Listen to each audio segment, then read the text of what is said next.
Hello and welcome to the News9 Plus show on the world's first news and current affairs OTT platform, News9 Plus.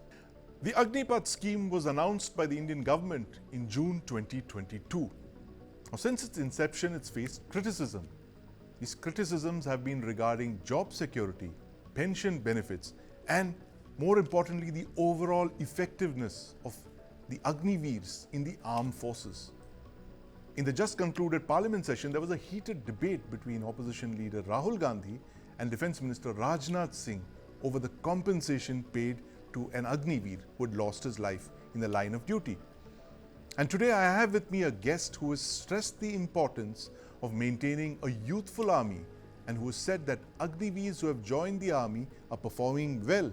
He's emphasized that enrollment of youth in the Indian army strengthens its ability to defeat enemy forces. Let me introduce to you the Lieutenant Governor of Ladakh, Brigadier Dr. B.D. Mishra. And joining me is my colleague Deepak Badana in the News9 Plus studio. Brigadier Mishra, I am fully aware of the fact that Ladakh is possibly the only place on earth where there are three nuclear armed rivals facing off against each other.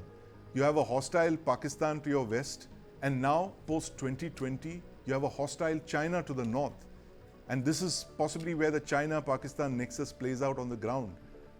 So I think you are the best person today to answer this question on military effectiveness, given the fact that you've been in service for several decades and you're also the man on the ground in Ladakh. Tell us why you believe that the Agnipath scheme for short-term induction of soldiers has attracted so much controversy. I think it has started all from its time of announcement, and in that the lead was taken by some coaching center and people like that. Then it caught the fancy of politicians. They also thought that there is one issue which they can trumpet, and in that there will be so many other people who can join the line. Probably that is the reason. Second reason is that all those who are creating this controversy, probably they know, to my mind of thinking, they know the entire thing, its merit, its value, how it is good to the country. They know all that. But even then, they are saying things which are not correct. So, to my way of thinking, creating controversy about army issues, particularly army recruitment, particularly so many soldiers who have gone there, and telling them that, look, you are not safe, telling them that you are in disadvantage, telling them that, look, it is a cheating being done to you.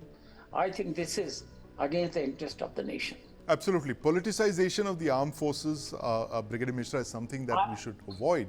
And, I was looking at the facts. Now, there are 57 countries, including Russia, Singapore, Turkey, UAE, Greece, and Sweden, who have short-term military service from 9 months to 2 years. And I'm also aware of the fact that between 1947 and 1971, the Indian Army fought 5 wars with soldiers who were engaged for 7 years or less. So why are we in 2024 saying that they will not be effective, that we need to have soldiers for longer tenures? Are there two different issues that we are talking about over here? No. Issue is only one, and that is the nation. That is the defense of the country. Issue is only one. But how people are trying to exploit it in a different way. I'm asking a very simple question. The question is that if your army has to be young, then you have got to devise some means by which army remains young. And if your army is young, then naturally fighting capability of the army will be better. If your army is young, then the motivation of the soldiers will be much more. I'll give an example. As you say, after 1962 war, Indo-China war, on which China attacked India, I was in that war. Short Service Commission came, the Emergency Commission came.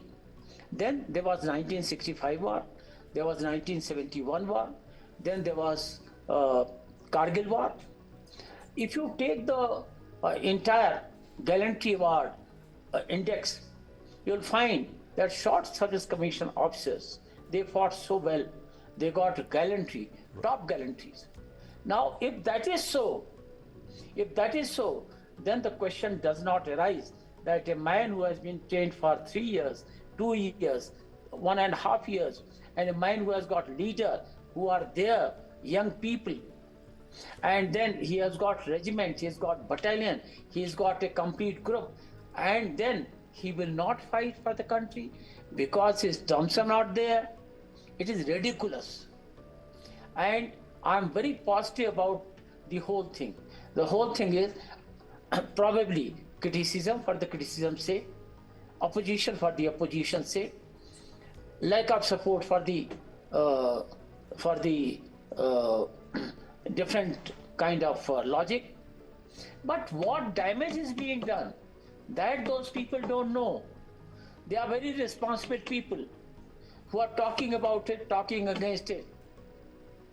Do you want your army soldiers to have a question mark in their mind?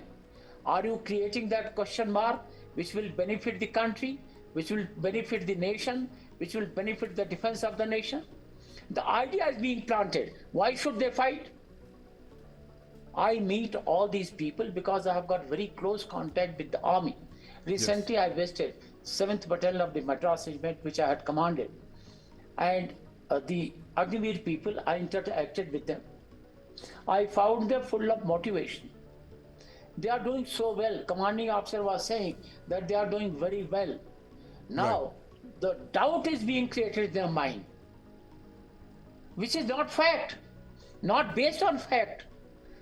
Can Defense Minister make in Parliament a statement which is wrong? Can that ever happen?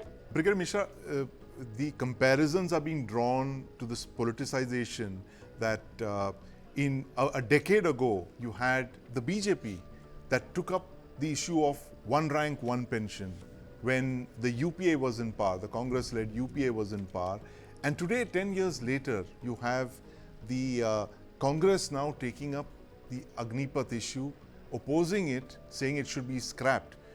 Is it like a tit for tat, or do you think that they're two completely different issues? No, the history is different. In 2014, before general election, Modi ji had come, I think it was at Rewari, yes. that he addressed ex-servicemen. Yes. And in that, he was given a request that, look, sir, we are not having we are not having pension. It is not OROP. It is differentiation. So he said, when my government comes, yes, I will do it. He did not raise the question. No, he did not raise the question. It was a request given to him. And let me tell you about OROP one thing. You'll be surprised what I revealed to you. When I retired in 1995, my pension was 1800 rupees per month. I had college-going children, 2 of them. And it was very difficult as to how to manage.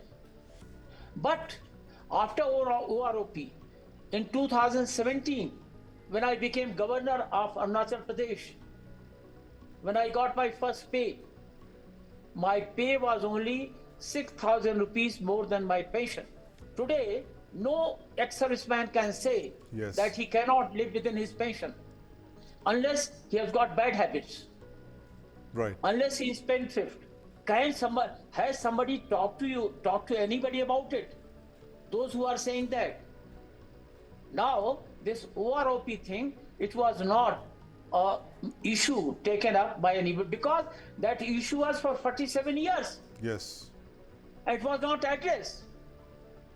It didn't come in any way that we are taking up the issue. It came that yes, we'll do something about it. Right.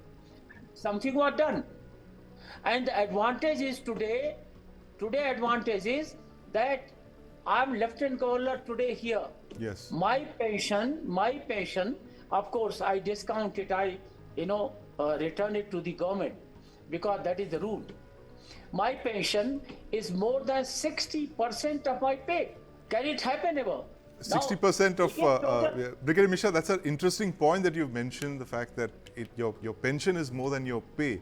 And there is a school of thought that believes that the whole point of the Agnipath scheme was to reduce the pension burden on the armed forces, not immediately, but subsequently over decades, over a decade, 15 years from now, that your pension bill will reduce substantially. There's another school of thought which says that why is this being done to the Indian Army? Why should the Indian Army be made responsible for cutting back on pensions and all? What about the other, government, servants who take equally hefty pensions? So what's your take on this? Was Agnipath scheme meant to reduce the pension burden of the armed forces, or was it to give the army a youthful profile, or was it both? See, in army, people probably, they know it, but they don't want to accept it. In army, the reforms, modifications, developments, and improvements, this is an ongoing process. Agniveer, Agnipath, it is one of those. It is not the main, but it is not the main issue, or it is not the main subject which is being taken up for the overall increase of efficiency of the army, overall cutting edge advantage of the army. It is one of those. Now, keeping the army young, that is very important. So the aim was that army should be kept young. Now you would understand and would agree with me that if army is young, their fighting capability will be very good.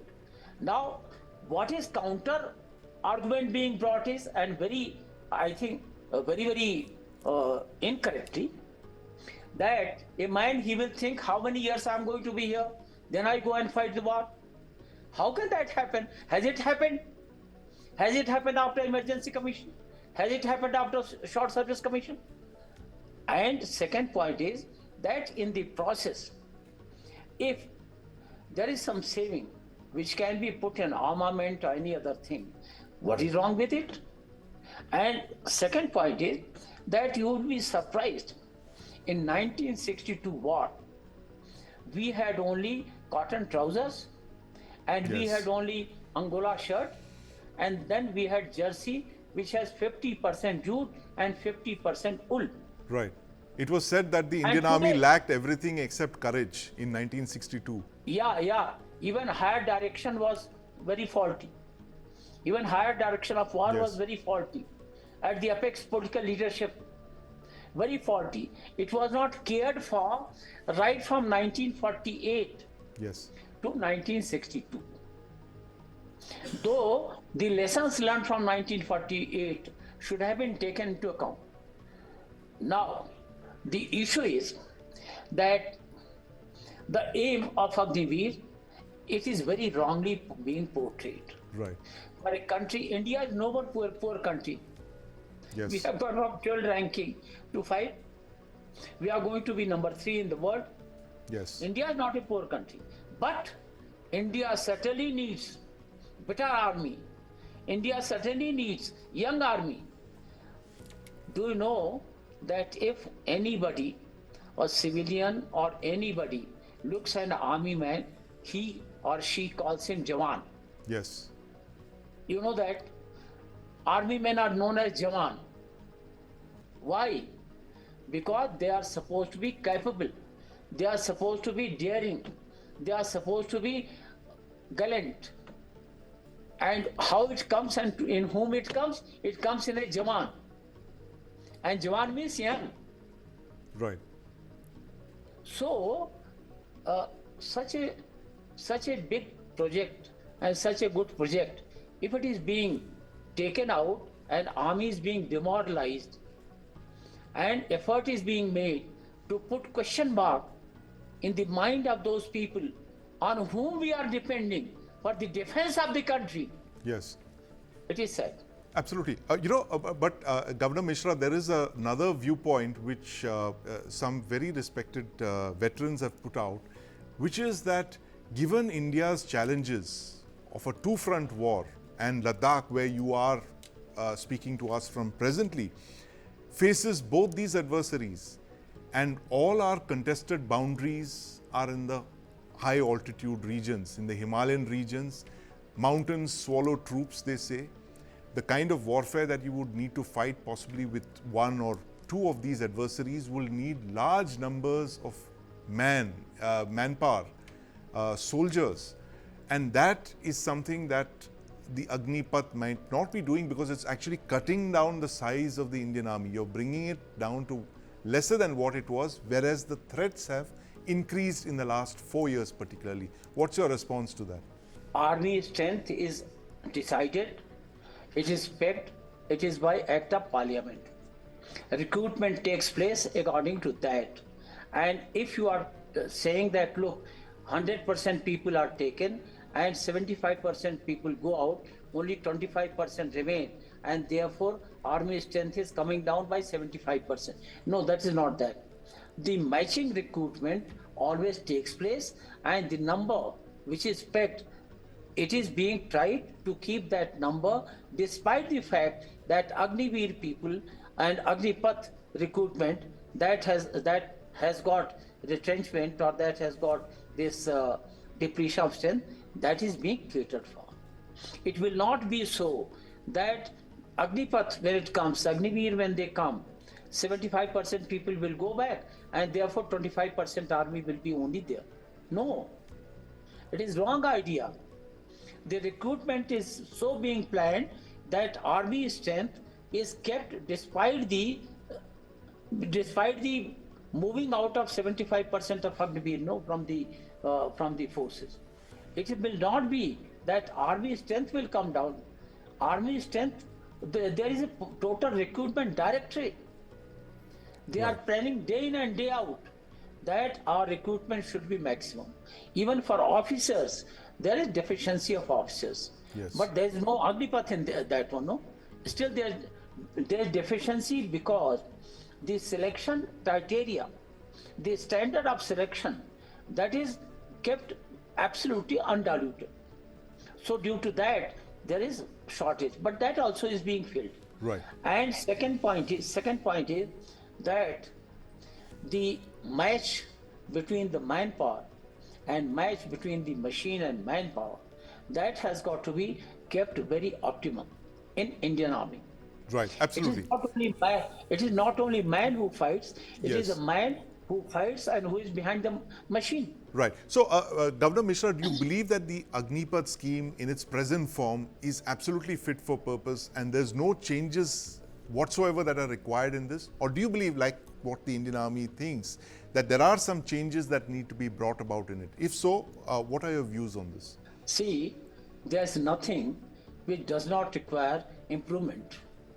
Even our own body, we do exercises. Yes. Why do we do it? What are the improvements you would? What are the improvements you would suggest for the Agnipath scheme? Actually, I have not. I will not venture into that. Right. Because they are experts. Yes. Army headquarters and actually CDS, Army headquarters, Naval headquarters, and Air Force headquarters. They are studying all that, and they Right. are working it out as to what should be the nuts and bolts, what should be the nitty-gritty in all matters: the tenure, the retention, the percentage, the advantages, the disadvantages, their training, their duration of hand-on training. All these are being studied. But what I'm not liking, what I'm really opposing tooth and nail, that this controversy has been started Yes. without any reason. This controversy has been started to actually sabotage Indian Army people.